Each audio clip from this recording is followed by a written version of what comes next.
இன்றைக்கி நம்ம எங்கே வந்திருக்கோம்னா திருப்பூர் மாவட்டம் உடுமலைப்பேட்டையிலிருந்து 21 கிலோமீட்டர் வந்தோம்னா மேற்கு தொடர்ச்சி மலைகளில் ஆனைமலைகளில் ஒன்றான திருமூர்த்தி மலைக்கு தான் வந்திருக்கோம்.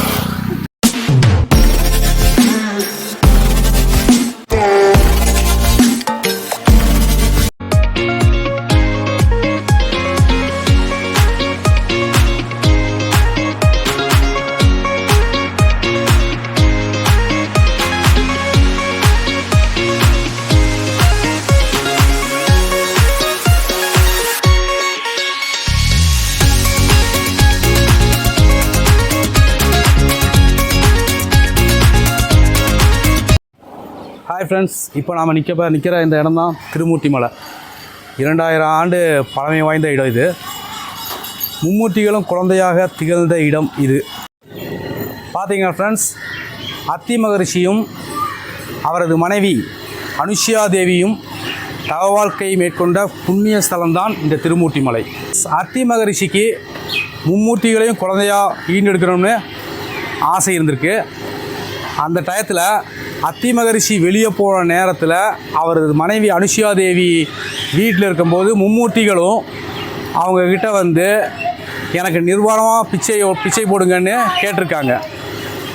உடனே அந்த அனுஷ்யா தேவி அம்மா தன்னோட கணவனை மனசில் நினச்சிக்கிட்டு ஒரு தீர்த்தத்தை மும்மூர்த்திகள் மேலே தெளிக்கிறாங்க. அந்த மும்மூர்த்திகளும் குழந்தையாக மாறிடுறாங்க. அப்படி அவங்க குழந்தையாக மாறின உடனே அவங்களுக்கு நிர்வாணமாக பால் ஊட்டி அந்த மும்மூர்த்திகளோட வேண்டுதலை நிறைவேற்றுறாங்க அனுஷ்யா தேவி அம்மா. நீங்கள் பார்க்குறது தான் 8 கால் மண்டபம்.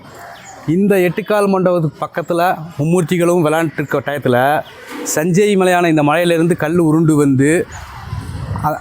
வந்துருக்கு. அப்படி வந்துருக்க டயத்தில் பட்டாரசி, தேவக்கன்னி, பத்மக்கன்னி, சிந்துக்கன்னி, அகஜாக்கன்னி, வனக்கன்னி, சுமதிக்கன்னி ஆகிய 7 கன்னிமார்கள் அப்படி உருண்டு வந்த கல்லை இந்த 7 கன்னிமார்களும் 7 விரழி மஞ்சள் வைத்து தடுத்து நிறுத்தி மும்மூர்த்திகளை காப்பாற்றிருக்காங்க. அப்படி அந்த உருண்டு வந்த கல்லையே மும்மூர்த்திகளும் ஐக்கியமாயிடுறாங்க.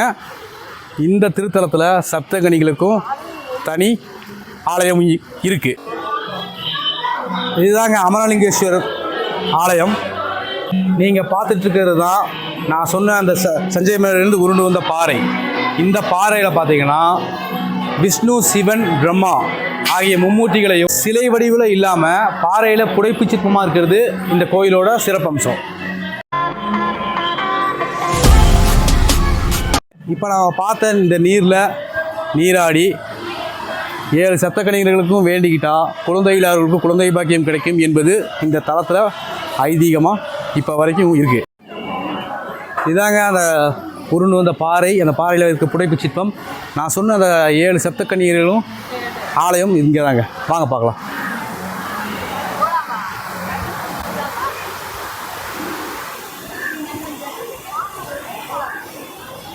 இதுதாங்க அந்த சப்தகன்னிகளுக்கு உருவாக்கப்பட்ட ஆலயம்.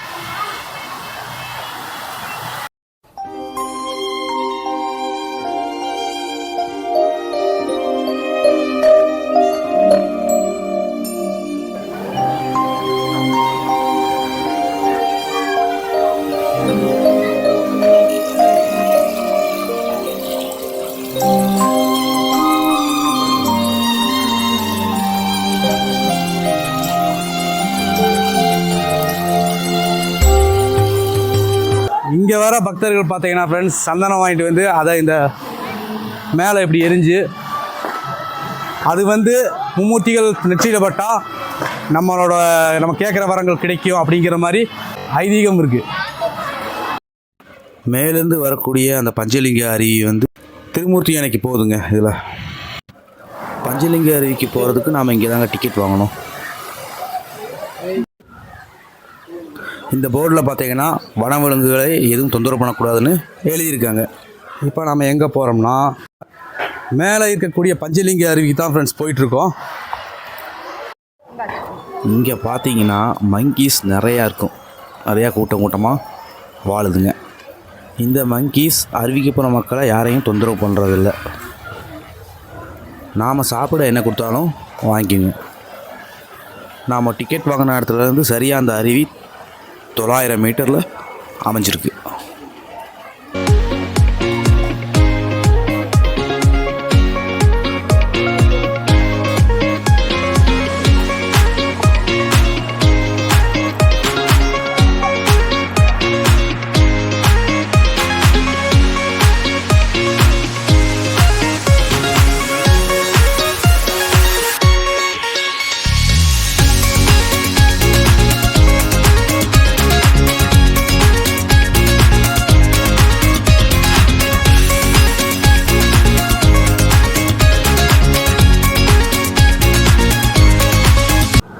இப்போ நம்ம போயிட்டுருக்க அந்த பஞ்சலிங்க அருவியில் பார்த்திங்கன்னா என்ன, இப்போவும் அந்த பஞ்சலிங்க அருவிக்கு வந்து அத்தி மகரிஷியும் அனுஷா தேவி அம்மாவும் அந்த பஞ்சலிங்கத்துக்கு பூஜை பண்ணுறதாகவும் மும்மூர்த்திகளும் அந்த எட்டுக்கால் மண்டபத்துக்கிட்ட விளையாடுறதாகவும் இப்போ வரைக்கும் பேசப்படக்கூடிய வரலாறு தான் அது.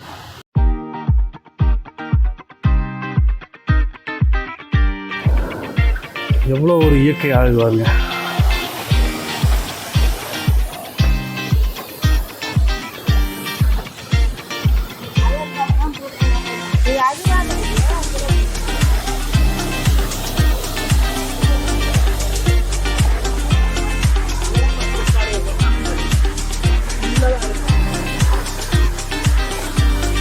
இப்போ நீங்கள் இந்த பார்க்குற படிக்கட்டுலாம் முன்ன காலத்தில் இருந்த படிக்கட்டுங்க, எவ்வளோ சிறுசாக இருக்குது பாருங்க.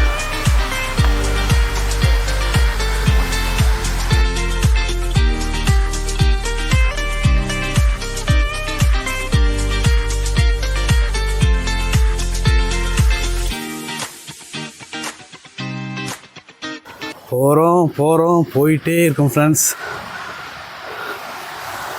வாங்க எவ்வளோ ஒரு இயற்கை அழகு.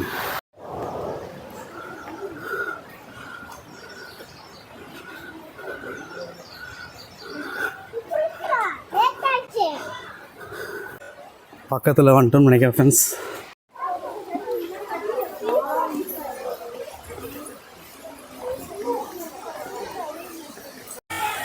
நெருங்கிட்டோம் ஃப்ரெண்ட்ஸ்.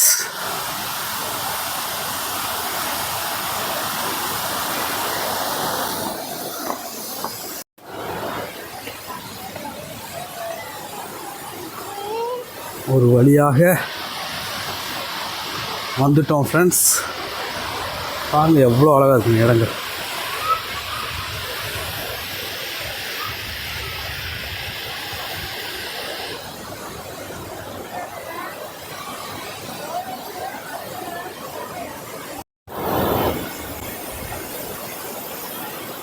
தனி இரும்பு பாலமே போட்டிருக்காங்க பாருங்கள் ஃப்ரெண்ட்ஸ். ஏன்னா இடையில அப்படி கிராஸ் பண்ணப்போ அருவியை தாண்டி தான் கிராஸ் பண்ணுற மாதிரி இருக்கும், அது ரொம்ப சிரமமாக இருக்கும். அப்படிங்கிற காரணத்துக்காக பாலமே போட்டிருக்காங்க ஃப்ரெண்ட்ஸ். இப்போ நீங்கள் பார்க்குறது தான் பஞ்சலிங்க அருவி. இதுக்கு மேலே தான் பஞ்சலிங்கம் இருக்குது. நான் சொன்ன அந்த அத்தி மகரிஷியும் அனுஷா தேவி அம்மாவும் வழிபட்டு வந்த அந்த பஞ்சலிங்கம் மேலே தான் இருக்குது. மேலே இப்போ அடைச்சி வச்சுருக்காங்க வழி, அதனால் போக முடியுமான்னு தெரியலை. போக வாய்ப்பு கிடைச்சா கண்டிப்பாக உங்களுக்கு இப்போ போகிறோம். ஒருவேளை போக முடியாட்டி இன்னொரு வாய்ப்பில் கண்டிப்பாக அதை அப்லோட் பண்ணுறோம்.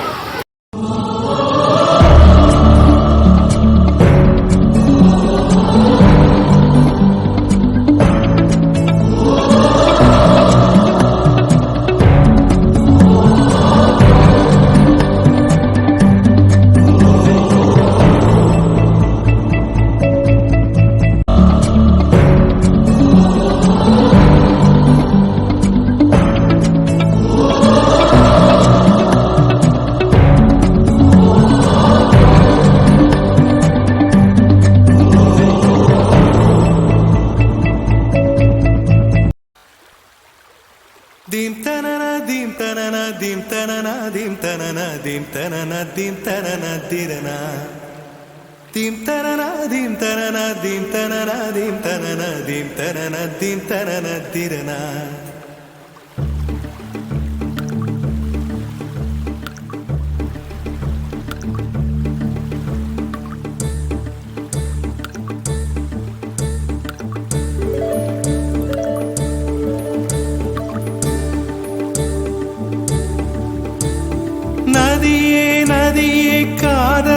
நதியே நீயும் பெண்தானே, அடி நீயும் பெண்தானே.